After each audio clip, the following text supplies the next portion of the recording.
Good evening, everyone. Welcome. It's lovely to see you all here this evening. My name is Gwen Bird, and I am Dean of Libraries at Simon Fraser University.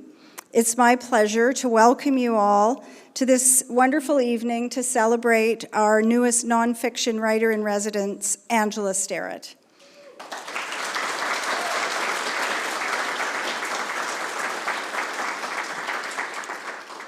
I want to begin by acknowledging that we're gathered here this evening on the unceded and current territory of the Musqueam, Squamish, and Tsleil-Waututh First Nations. It's a great privilege to live and work on such rich and abundant lands. And I offer this acknowledgement in the spirit of reconciliation. This is part of the process of truth and reconciliation, and it is especially relevant to those of us who work in libraries where we keep and share stories. We know that there can be no reconciliation without truth, and we strive to be part of that truth-telling in the work that we do. I have a few housekeeping notes to share. Before I bring our speakers up, I would like to thank our event partner, SFU Public Square, for making this evening possible. I would like to thank Jillian and Liz for providing ASL interpretation. And before we move on, I also want to mention that our event is being recorded, and we also have a photographer here this evening. If you'd prefer not to have your photograph taken, please speak to one of our staff. There will be time for questions toward the end of the evening, and I hope you saw the card and pen on your chair when you came in. So these have been distributed throughout the audience for you to write down your questions as they occur to you, and we'll be collecting them later before the Q&A, and Michelle will share some of them with Angela. And finally, we are having a reception immediately following the event in the Founders Hall just outside the doors here, and we hope that many of you will stay. Now, I just want to say a few words about our nonfiction writer-in-residence program. SFU Library established this initiative to celebrate and emphasize the power of nonfiction writing and storytelling, as well as to foster the SFU community's ability to share information, knowledge, and research beyond academia. As the incoming nonfiction writer-in-residence, Angela will be facilitating a series of engaging panels and workshops for the SFU community over the next semester on topics such as decolonizing media and writing through trauma thoughtfully and with care. She will also be available for one-on-one writing consultations. Please stay tuned as details for how to sign up for these become available on our website. And now I'd like to briefly introduce tonight's two speakers, Angela Sterritt and Michelle Cyca. Angela is an award-winning investigative journalist and author from the Gitanmaax community of the Gitxsan Nation on her dad's side, and from Bell Island Newfoundland on her maternal side. She has worked in television, radio, and digital media for more than a decade and is currently the host of the amazing CBC original podcast, Land Back. She's also an author. Her book, Unbroken, is part memoir and part investigation into the murders and disappearances of Indigenous women and girls, and will be published this spring by Greystone Books. Angela will be joined this evening on our stage by Michelle Cyca. Michelle is a freelance journalist and a contributing editor to Maclean's magazine. Her features, essays, and literary criticism can be found in numerous publications, including The Walrus, Chatelaine, Canadian Business, Quill and Choir, Indigenews, and the Tyee. Michelle is a member of the Muskeg Lake Cree Nation in Treaty 6 territory, and she lives in Vancouver with her family. Please join me in welcoming Michelle and Angela.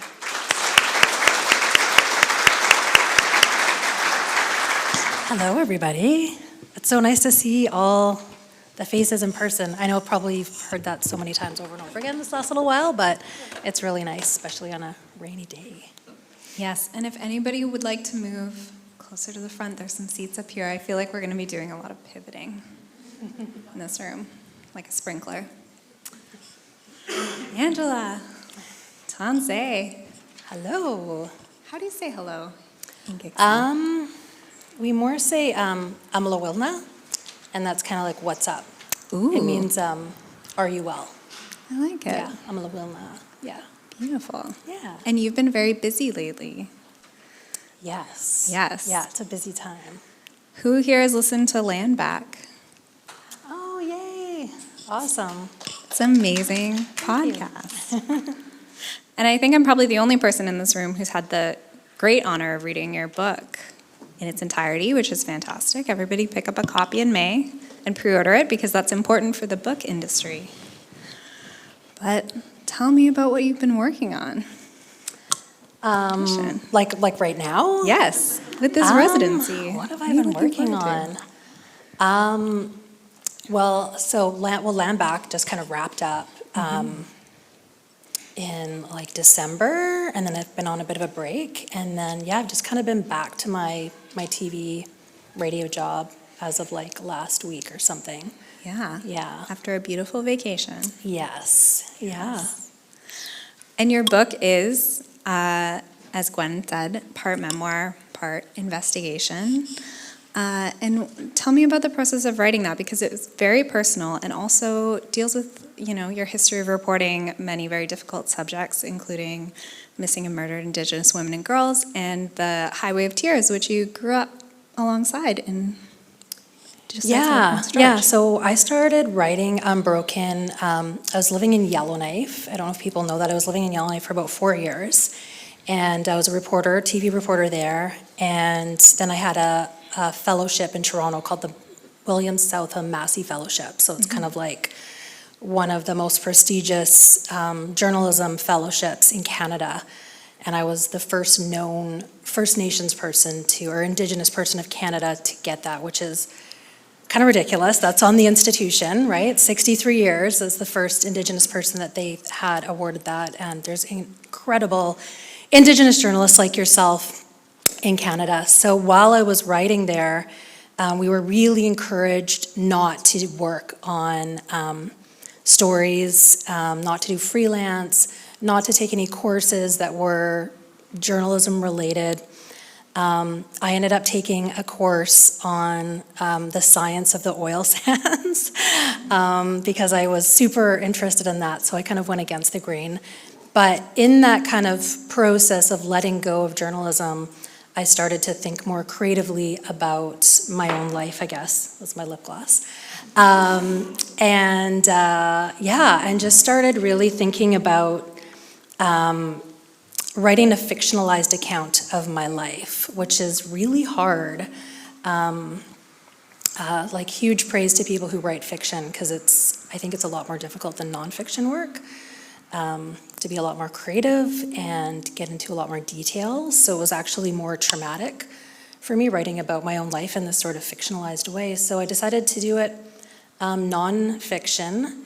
I went to Banff, and people can ask me about this later, but I did a fellowship there with Cherie Demeline, Wabigizik Rice, and Joseph Boyden. So that was interesting.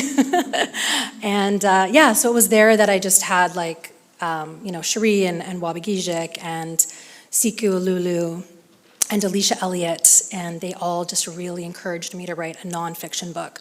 And so that kind of birthed the book that is now. So it took, that was 2015-16 that I kind of started that. So it took a long time to get here. And in that book, you talk a lot about your reporting career and how, for a long time, you were reporting on stories that not a lot of other media were covering. Women and girls who'd gone missing, and because they were Indigenous, the stories didn't get any coverage. Only their families were really pushing for the police to look for them.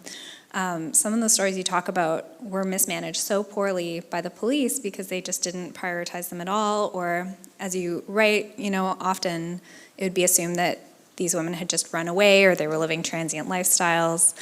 And I think, you talk about how in the course of your career, there's been both more attention paid to missing and murdered Indigenous women and girls, and there have been more spaces carved out for Indigenous reporters. But I think that's something that's changed quite dramatically, especially in the last couple of years. I mean, I'd say that there's definitely been a change, but I think what happens in Canada, and I know some audience members here will know what I'm talking about, is that we'll have like events, traumatic events that happen in Canada where people are like, oh my God, like I had no idea, and I'm ready to learn, and I'm ready to take action. And you can always just kind of feel like how long that's going to be, right? It's going to be like a week or maybe a month of people paying attention and people really caring. And then it kind of fizzles out, and then kind of people go back to square one again. Mm-hmm. And I think with my book, what I hope comes across in that is that there is a shift, but there is still, especially when it comes to missing and murdered Indigenous women and girls, a massive deficit, not only in the reporting, but in the type of reporting around it, especially when it's paired alongside, for example, a white woman missing.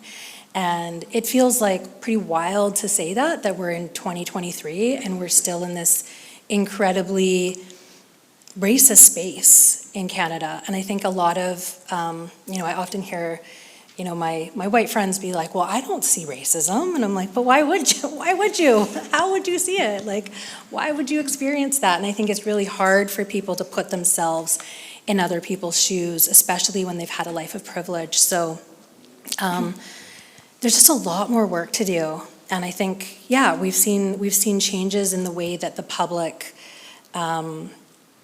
addresses, traumatic events and the way that they show their support, but it's often kind of fizzles out after a while.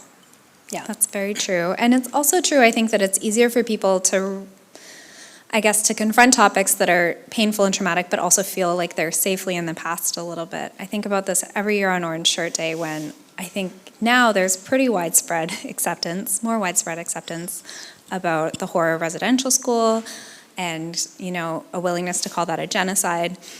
Mm-hmm. But I think that that's possible in part because residential schools are in the past. Mm-hmm. The last one closed in 1996. My grandmother attended St. Mary's in Duck Lake, Saskatchewan. It was one of the schools to close that year. And so it feels like something we can apologize for as a country because it's no longer happening, whereas when you consider that, there's a real crisis of Indigenous kids being overrepresented in foster care, a lack of support for parents and family members who want to take care of their children but aren't supported to do so. There's a lot less attention on an issue like that. Mm-hmm. And even with missing and murdered Indigenous women and girls, while there's attention to the issue, there is still women and girls disappearing and being found dead in our communities, and they're still not receiving that kind of attention or care in the investigations. So sometimes it's hard to feel like things are changing. Yeah, and I think like when we're talking about residential school too and thinking about it as something that happened in the past, I had an elder, Alice McKay, Mati Mathakwi, who's in episode 4 of Land Back, who was really clear on telling me this isn't of the past, mm-hmm. This is of today. The effects of residential school are very much so alive today. And that's something only a survivor, can tell you and tell me. That's not my experience, but, this is something I talked about, not in my book, but, a little bit in my book, just in terms of the land, right? Mm-hmm. In terms of the land that was taken and how that relates to missing and murdered Indigenous women.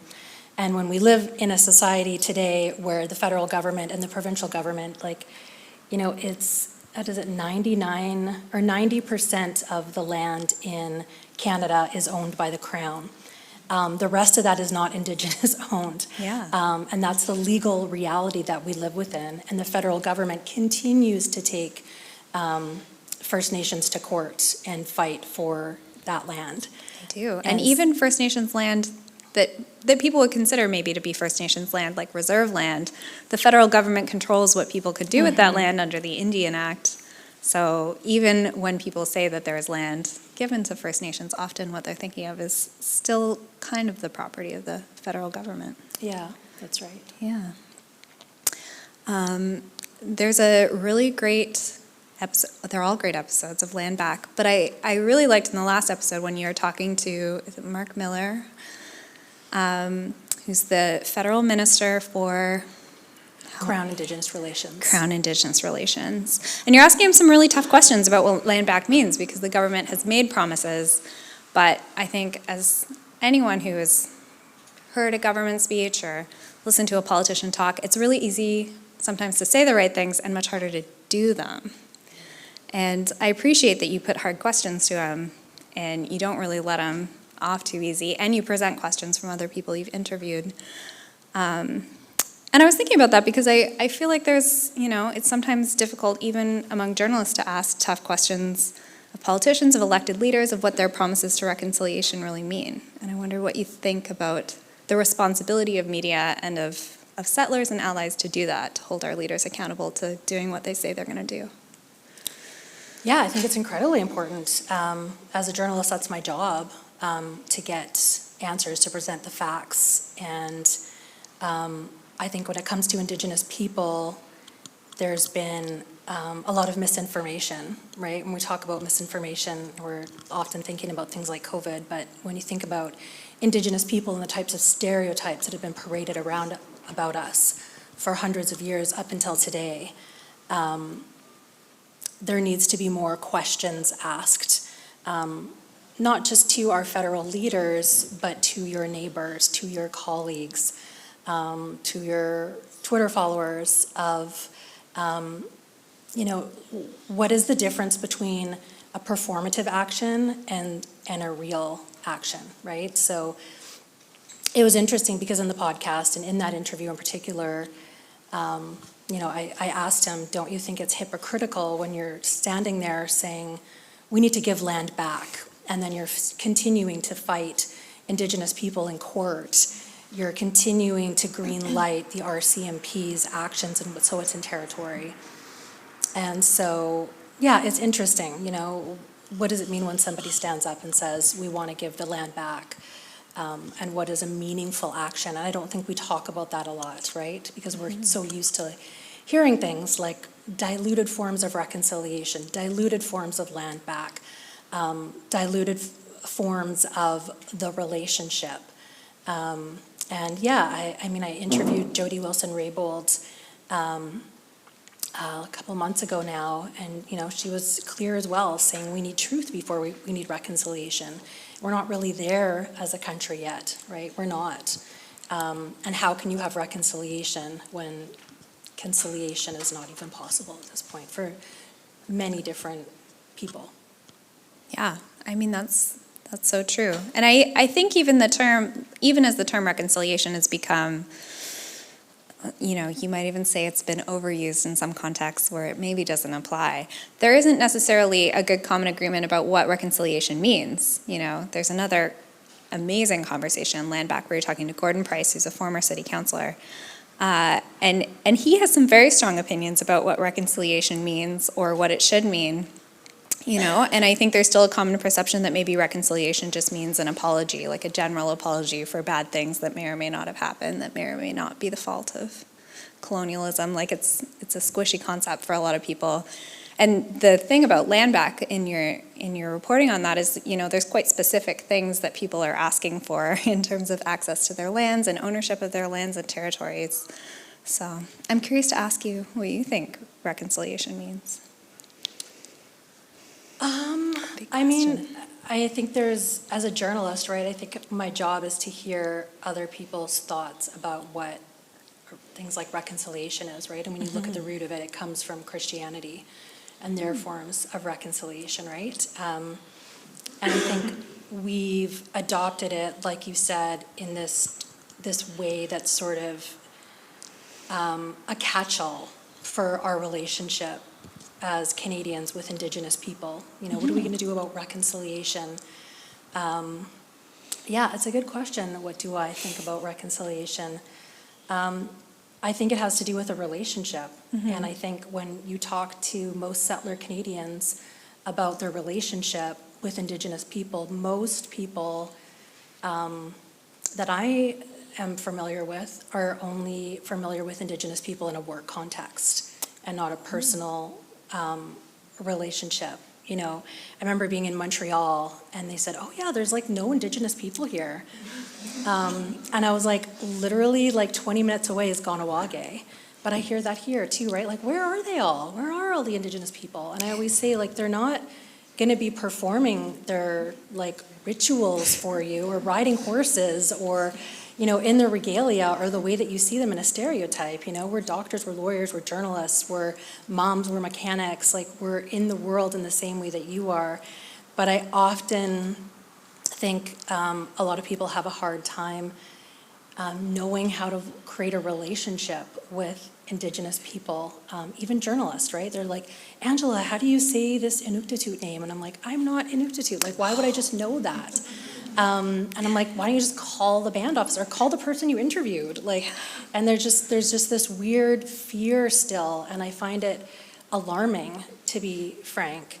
But when we're talking about reconciliation and we're talking about righting the wrongs of the past, you know, oftentimes, you know, I interviewed Inez Cook of Salmon and Bannock the other day, and she was talking about a corporation that just went to this Indigenous nation and said, hey, we're going to make this plaque that just says, thanks for, you know, for the land, for work, playing, and us being on this land. And they were like, absolutely not. And they kind of came to her and were frazzled, and what do we do? Like deer in headlights, and now what do we do? And she said, well, you can't right the wrongs of the past, but you can go to the nation and say, we've done wrong. We've done a lot wrong, and let's try to start over and begin a better path forward, right? And I think it takes a lot of courage. And I have a very hard time, like in the podcast in episode 3, I was called out, right? And I call a lot of people out. I call a lot of people out on Twitter. I call a lot of people out of my office. I call a lot of people out at SFU. And I have no problem with it because I have privilege. And that's the difference between me and a lot of people, is I have great privilege in my career. I have white privilege. I have a lot of privilege that I walk through in this life, and I'm very clear about that. So I do speak out, and I was called out in the podcast. You know, like you can't use somebody responding to something that happened to us as survivors without speaking to all the survivors. And I was like, well, I did speak to the survivors, and they were like, you didn't speak to all of us, and we're telling you that you need to do this in a better way, right? And that was hard. I was defensive. I was like, I've done everything the right way. Like, I'm, you know, the person who does good, and I'm Indigenous. And I mean, I wasn't articulating this, but I was thinking all of this. And I had to go through a lot internally and sit with it and say, you're right. I've really screwed up here, and I need to go back, and I need to unwind, and I need to listen. And I need to educate myself and not expect you to educate me, but to consider the errors that I've made along the way and rectify it. And that's a thought process I think a lot of people are unwilling to do because it's too hard and it's too easy to ask Indigenous people to do the work for them. Yes. Don't ask your one Indigenous coworker how to pronounce things. It has happened to all of us. Or how to undo racism. What do we do, right? Don't ask them that either. Yeah, I mean, there's so much to unpack there. But we were talking about this before we came on stage, that moment in your podcast where, you know, there's a segment that you planned to air that you recorded, and ultimately you decided not to because survivors involved called you out, and you reflected on that. And I thought it was really powerful that rather than exclude that from the podcast and you could have just done an episode where no one would have known that it happened, you know, you spoke to it and you said, we made a mistake. And here's why we're not going to air this.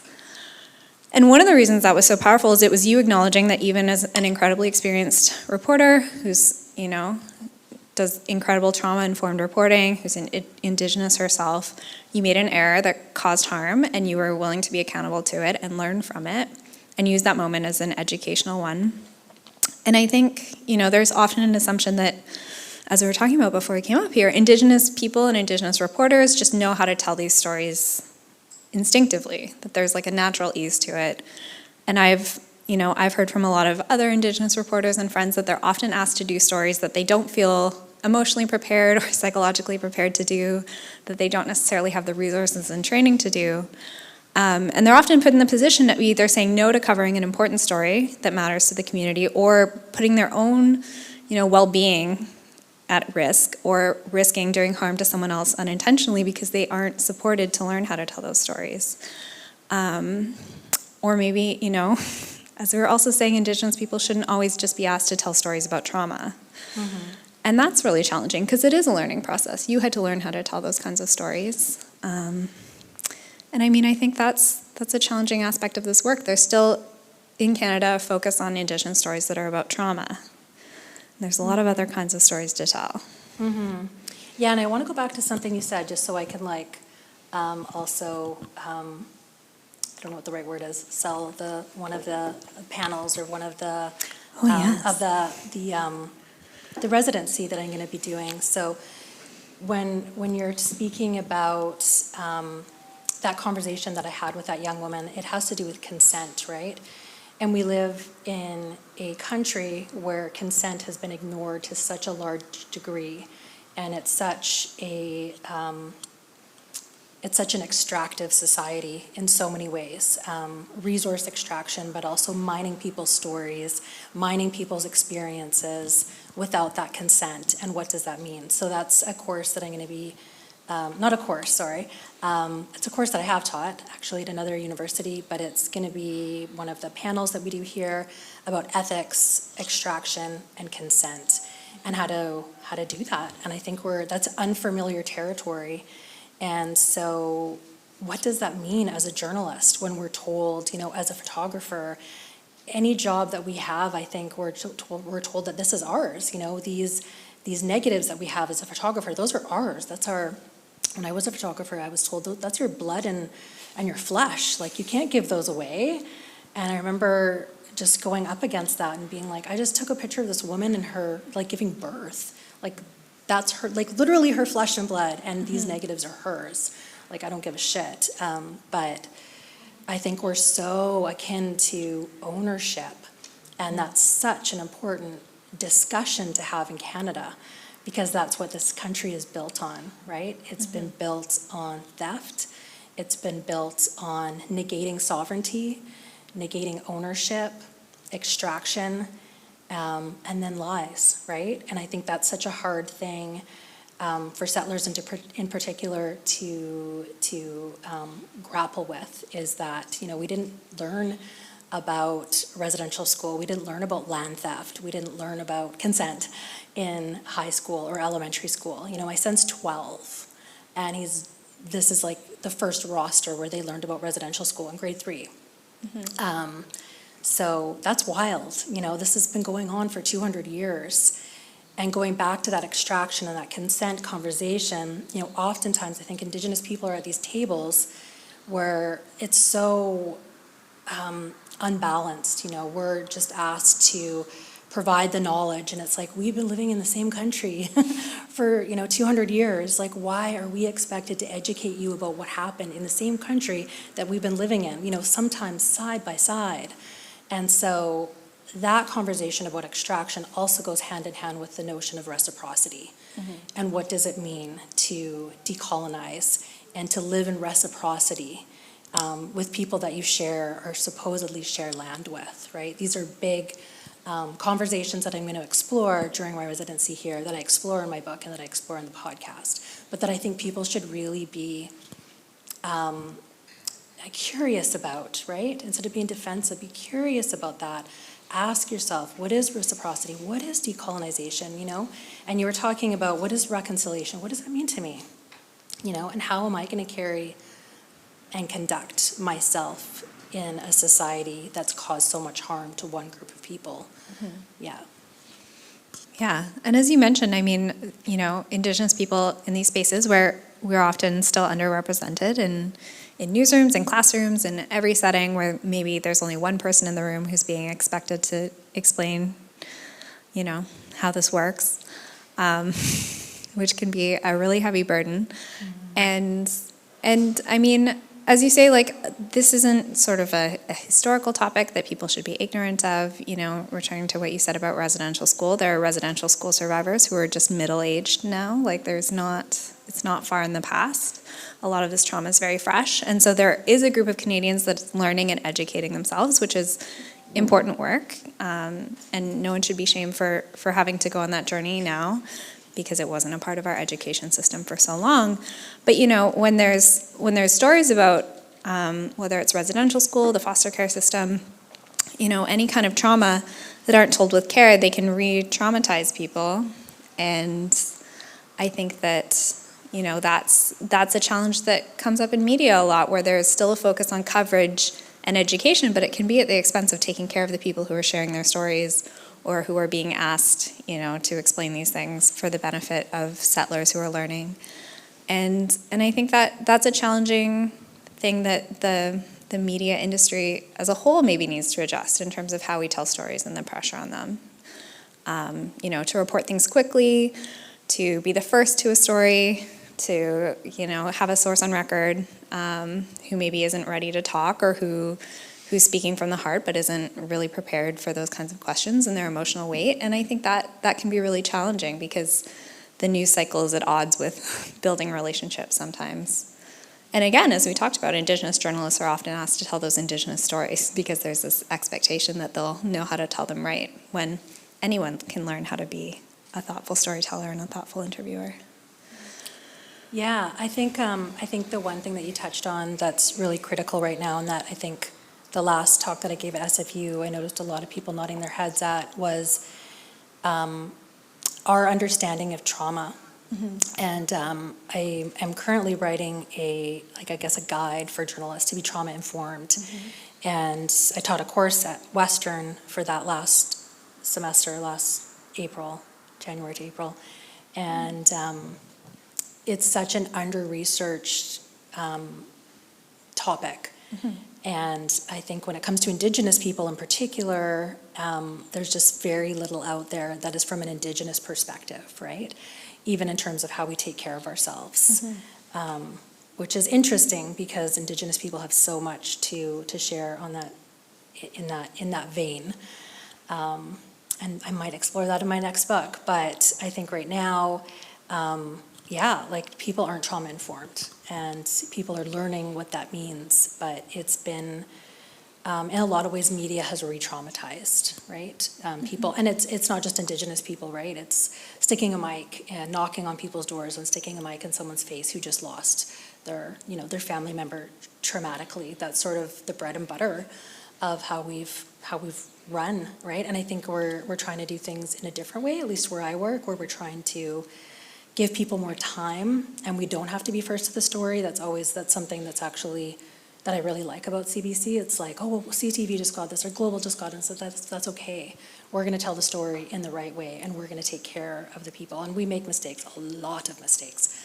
But that's something that I've been really proud of, in that we're learning from those mistakes, we're learning from the harm that we've caused, and allowing people to tell the story on their own time, and doing things that is breaking the rules, right? So I think collaborative journalism, where you are sharing the storytelling with the person in the story, is very opposed to journalistic standards and practices. And that's some of the rules that we're breaking now in order to be less extractive, and to be more reciprocal, and to be less traumatic to people in our stories. Mm-hmm. I just want to note that everybody received a little card, as Gwen mentioned, and if you have questions and you'd like to write them down, there are SFU Public Square staff members who are going to collect them and bring them up in just a few minutes, and we'll have some time for all of your wonderful questions. I'm trying to think of what questions I still have. Say that again? I'm trying to think of what questions I still have. Oh, okay. What do you want to talk about? I think one of the things that I want to explore in this residency is, in my career, I've really, and I think a lot of people right now, especially, over COVID right now, and people just really looking internally, just realize how burnt out we are as a society, and just how traumatic my work is. Just investigating, like trigger warning, suicides and deaths and child deaths, and walking through graves at a residential school and just telling myself, okay, it's time to cognitive dissonance right now. You're going into a children's grave. And I've got, my child at home. And for years and years and years and years and years. And I think a lot of my Indigenous colleagues are in the same place where it's just like, our nervous systems are fried, and we want to calm our nervous systems. We want to be with our communities and experience joy and love and celebration and excitement and encouragement and uplifting and beauty and, absorb all of that and be with the land and be with our community members, be with our family and just celebrate. And I think a lot of us are feeling that right now. Like, we've had a hard few years, but we've had a hard 100 years too, right? And we deserve to be filled with all the love and the joy and the celebration and excitement that everybody else has privy to and has access to a lot more than we do. And it's hard to make that shift when you're an investigative reporter, right? You can't really investigate joy, but maybe you can. I don't know, maybe there's room for that. But that's something that I want to explore in this residency. I want to talk about trauma because I think we need to understand it more, but I want to understand how we can return to calmer states of our nervous system and be at that theta place, right? And not have to be at the space where we can dream and we can be creative and we can think about beautiful futures with our children, right? And so that's sort of something that I am really looking forward to in this residency. And I know there's amazing Indigenous writers like yourself at this university in particular that I want to spend a lot of time with. And I kind of want to be there, in my career. I'm kind of tired of educating people who might not take the information and do anything with it. Yeah, and I think we can make more space for those joyful stories. And I think that one way that everybody can help that is by nurturing an appetite for stories about Indigenous joy and creativity. Mm-hmm. There's a real appetite for a certain kind of story around National Indigenous Peoples Day, around Orange Shirt Day, where, it can be a really heavy time. And especially with social media, as someone who's chronically online, which is a personal disease that I struggle with, it can be really hard to escape it because people are just sharing and resharing things that can be really traumatic. Yeah. And really painful to look at. And so sometimes it's hard to get a break from that, but there's really exciting and positive things also happening in Indigenous communities. I've been reading a lot lately about Indigenous midwifery and the return of birth to many Indigenous communities, which is like a really beautiful topic. We're living in a real golden age of Indigenous fiction right now, mm-hmm. and there's lots of amazing books that people can be buying, besides Angela's wonderful book. There's a lot of great stories out there, and I think that I would love to see people getting as excited about those and sharing them with the same zeal and enthusiasm that they will use for a really painful story about residential school. Both are important. Yeah, exactly. Yeah. Let's see, we've got about 15 minutes. Is that question time? Do you want to bring some questions up? Maybe hold them in the air and someone will collect them. Oh, thank you. Ooh, these are all lovely.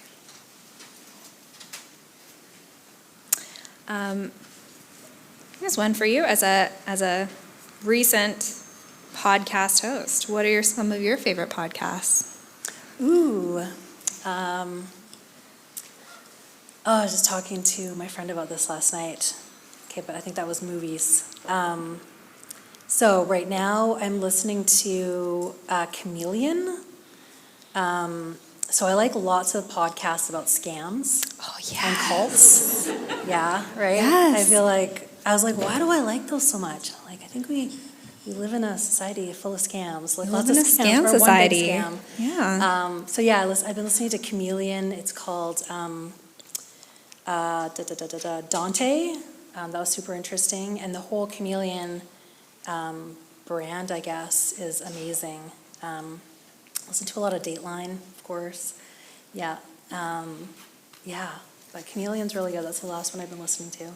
It's a great endorsement. I'm a bit of a podcast delinquent. I feel always behind on the podcasts. Let's see. There's some other good ones in here.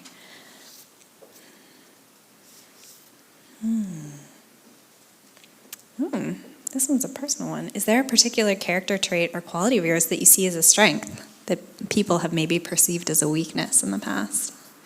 Okay, wait, say that again? Do you have a particular character trait or quality that you see as a strength, but that people have said as a weakness? Wow. It's deep. Yeah, I like it though. I've seen as a weakness that I think is a strength. I mean, compassion, right? I think like as a journalist, we're told that that's bias and that's a weakness. And I'm always told that all the time, that you're too close to the story, you care too much. And I think that's the biggest strength that anyone could have in any job that they do, is to care as much as they can and have that compassion. And that's been very hard to pretend I don't have that for years and years. And yeah, I'm starting to re-embrace that. Like Yeah. that's an asset that anyone brings to any job. I love that you say that, because I think there is this prevailing myth in media that it should be objective. And objectivity in storytelling is itself a myth, I think. It's, Yeah. you know, everybody is bringing their own viewpoint to every story that they're telling or consuming. And I think that it's one thing I love in your book is that you push back on that and you talk about the personal connections you have that give you insight into a story and also allow you to connect with people through compassion. That's a beautiful answer.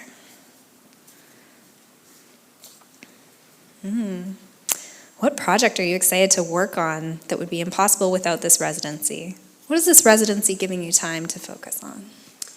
Yeah, I think like just what I said before about that joy and just learning about self-care, right? Learning more about, I mean, it sounds cheesy maybe, but like meditation and how that is something that Indigenous people have done for decades.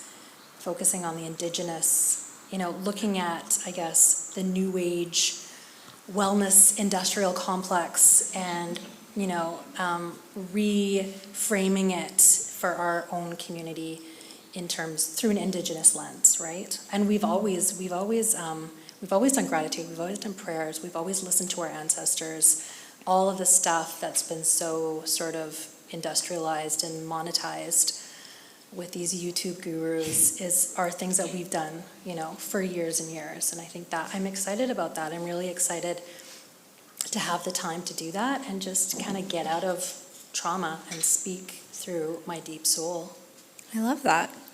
We're funding for Indigenous wellness retreats, and we've had a tough couple of years. I think there should be a little bit of like corny, positive thinking vibes in 2023. I think we should all lean into that. More time for rest. Okay. Let's see.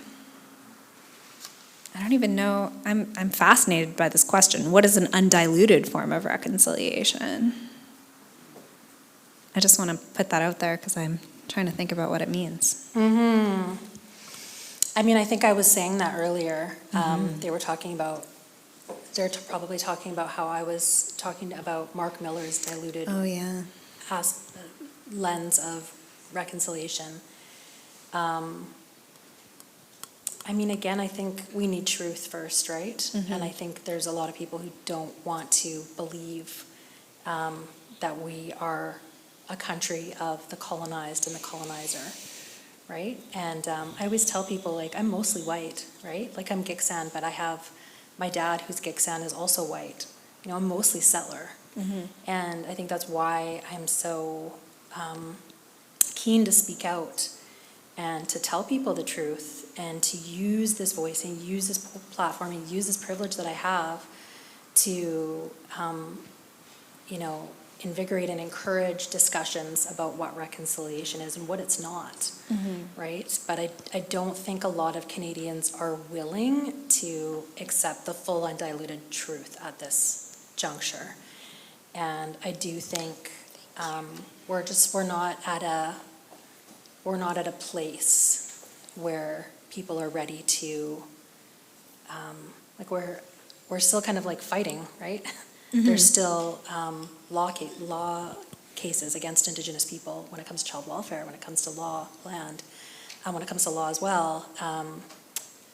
And so, yeah, I think I don't know. Yeah, I think a lot about that, because a lot of Indigenous youth I hear, it's like reconciliation is dead.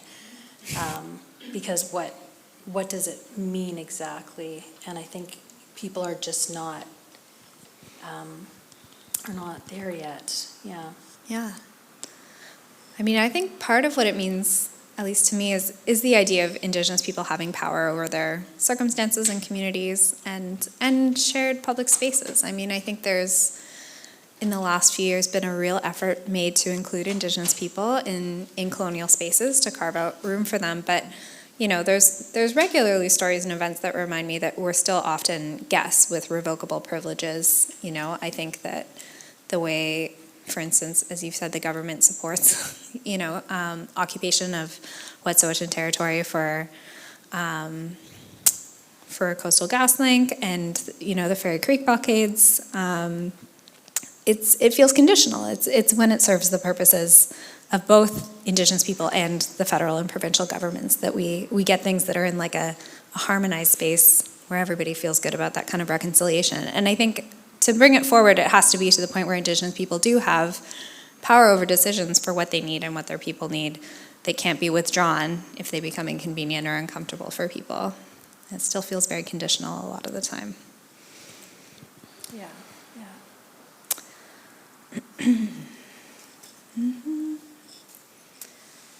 Ooh. I love audience questions. I'm like, let's get to the rest of them. Yeah, let's go. What are some of the joyful moments you've witnessed as a part of practicing reciprocity? Practicing reciprocity.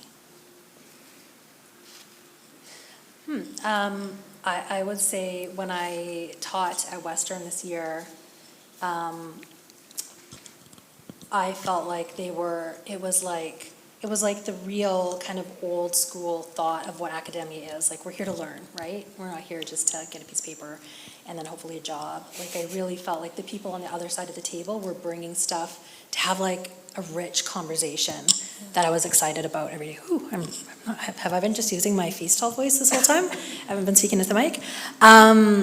Yeah, so I felt like we were having this rich discussion and this rich dialogue all the time.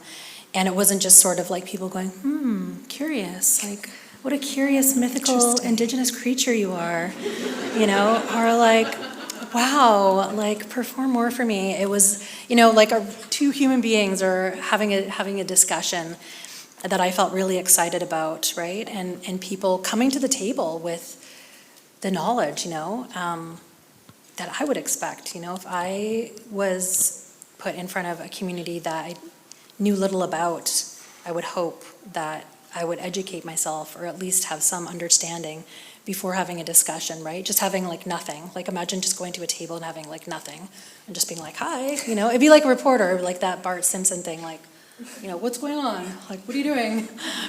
Just like completely like, come on, like put in a little bit of work here. So that's what, that really excited me. And I think I feel the same about SFU too. It's like, an honoring of this is a two-way conversation. Yeah. This is, and it's kind of like a 200-way conversation with these questions. I love it. Here's a good one that I know a little bit because I read your book. Did you always want to be a journalist? Oh, that's a good question. Yeah, I mean, I talked about this in my TED Talk, but when I was in like preschool, my parents used to pick me up, and the high school, the childcare or preschool or whatever teacher would say, like, come here, come and check this out. And I'd be in there and I'd be like 3 or 4 and I'd have like a big book open, like upside down, like reading these stories to all the kids, and they'd be like totally engaged. And so, yeah, I was kind of like born this way. But yeah, I remember when I was in high school and I had one of my teachers be like, you should do this. Like, it was like, they didn't say BIPOC back then, but it was like Latino and like Native or something course. And I just took to it right away. Like, they gave me a mic and I was out on the street, and I used to like try to encourage my friends to do it, because I'm like, this is so fun. Like, you get to learn about random people's lives, and they were just like, this is so like uncomfortable. Like, this is fucked up. Like, I don't know how you do this. This is awkward. And I was like, what? Like, this is like the best thing ever. Like, I loved it. I was like, oh my God, I'm going to learn about this Zapatista at this conference, and now I'm going to learn about this random stranger on the street. Like, just my curiosity was like huge, right? And so I love it. Like, I really love my job. I don't like constantly having to be like, this is freaking racist, you know, like all the time. Like, it gets so exhausting, but I love my job. Like, but like, oh man, there's like 20 different thoughts on this thing, and like, maybe I don't think that anymore, you know? And I remember when I was doing the Landback podcast, I was like, oh, like, I thought Landback was this, but maybe it's actually this. Like, I love not knowing where I stand for a hot minute, you know, and then coming and gathering all this information and being like, oh, maybe I think completely differently now. Like, that's beautiful, and that's the power of journalism, I think, if it's done right.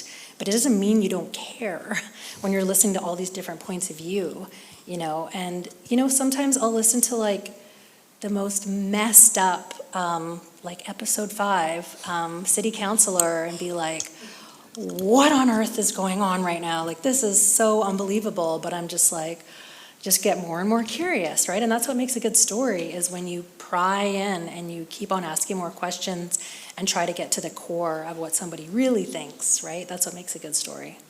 Episode 5 is one of the most wild conversations I've ever heard in a podcast.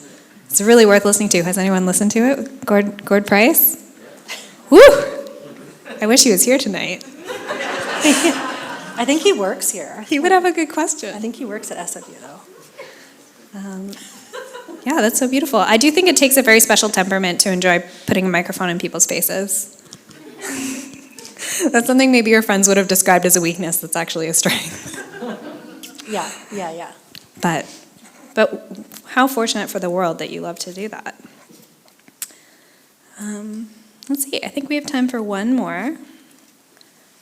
And I just have to pick one. I think you've covered this. Oh, sorry. All right, I've got one. I think you've spoken to this a little bit, but I think it's a nice point to end on, and maybe something that will be interesting for everyone to reflect on, which is, how do you balance advocacy and being an instrument of change with presenting facts and representing different perspectives equally? I mean, as you said, you know, you're bringing your curiosity to things, you're listening to all viewpoints, but there are times when you're listening to someone like Gord Price say that Indigenous people can't live in condos and call themselves defenders of the land. You know, that's challenging. How do you do that? I think just what I said before, like getting curious and being like, what do you mean? I mean, if you hear that interview, you can hear me being like, he's like, yeah, the 400 block, like the, you know, and I'm like, wait, what, like the shoes? Are you talking about the shoes? And he's like, yeah, and it's just like, just asking more questions, right? And I think, you know, I'll say like as Canadians, like I think we need to get a lot more curious. It doesn't mean that you don't care about something or you don't want that change to happen, but I think there's a way that we can live together and see change at the end of the day, and you know, not be kind of pigeonholed into like advocate or journalist or whatever. You know, at the end of the day, we're all human beings, and we want growth, we want evolution. And you know, it's interesting because I'll have, you know, investigative journalist colleagues who are white, and it's just like, man, you're such a great advocate, you know, you're such a great person fighting for change. And then there's an Indigenous person, and it's just like, oh, like you're an advocate, right? And it's I don't know, it kind of reminds me of, this is like a super really dumb example, but I was like, oh, that resonates. This is a bad example. I'm embarrassed to say this. But the Harry and Meghan documentary on Netflix, like the way that she was treated and the way that what was the other woman's name? The other princess? Kate Middleton? Like, it's just like in the media, right? It's like, Yeah. oh my God, she's wearing that off the shoulder thing. Like, oh my God, she's just doing that to piss off the queen. And then Kate does it, and it's like, that off the shoulder thing is so amazing, you know? And it's just like, that's the world we live in, right? Like, I'm an Indigenous journalist doing the exact same thing that the white journalist is doing, but like, it's amazing over here, but over here it's just like, wow, like, you know, tone her down. Like, she can't be trying to change the world. Like, what an advocate, you know? So it's bullshit, but it's where we're at. And I think, like, if you want change to happen, like, what do you do, right? And we have a trickster in our culture, and that trickster is constantly screwing things up and making us hold a mirror up to our face. And one of the things he's constantly doing is breaking the rules. And I think we live in a society where the norm is pretty messed up, right? The norm is like settler, white, colonial, you know, like signing off on a story, Angela Sterritt, CBC News, Vancouver, right? That's bias. That's bias. Why? Because who made it Vancouver, right? And we're living in a very new city as well, relatively speaking. And so when I'm breaking the rules and saying Angela Sterritt, CBC News, Squamish Territory, Sanok, you know, that's change, that's growth, that's evolution, that's something different, but that is breaking the rules. Yeah. And so I think if we want growth and we want change, then, and we want to be able to see things in a different way, then we need to sometimes break rules. We need to step outside the box. We need to have different conversations. We need to encourage that. We need to have that curiosity lead us rather than fear. That's such a beautiful note to end on.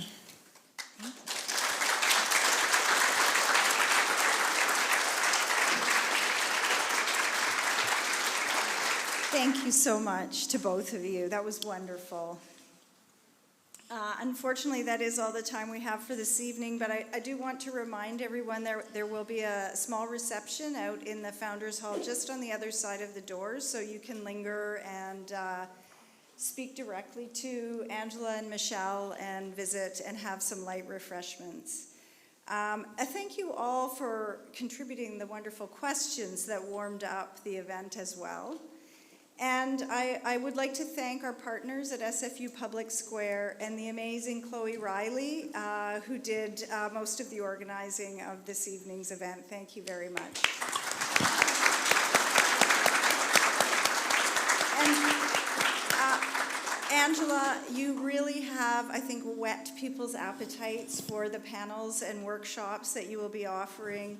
You talked so beautifully about the power of nonfiction writing, exploring what it means to write from a trauma-informed perspective. You touched on memoir, journalism, self-care, celebrating Indigenous joy and creativity, and how important it is to view compassion as a strength in everything we do. I mean, I've scribbled half a page of notes here, but you really brought so much to the conversation. So thanks again, and I hope to see many of you outside.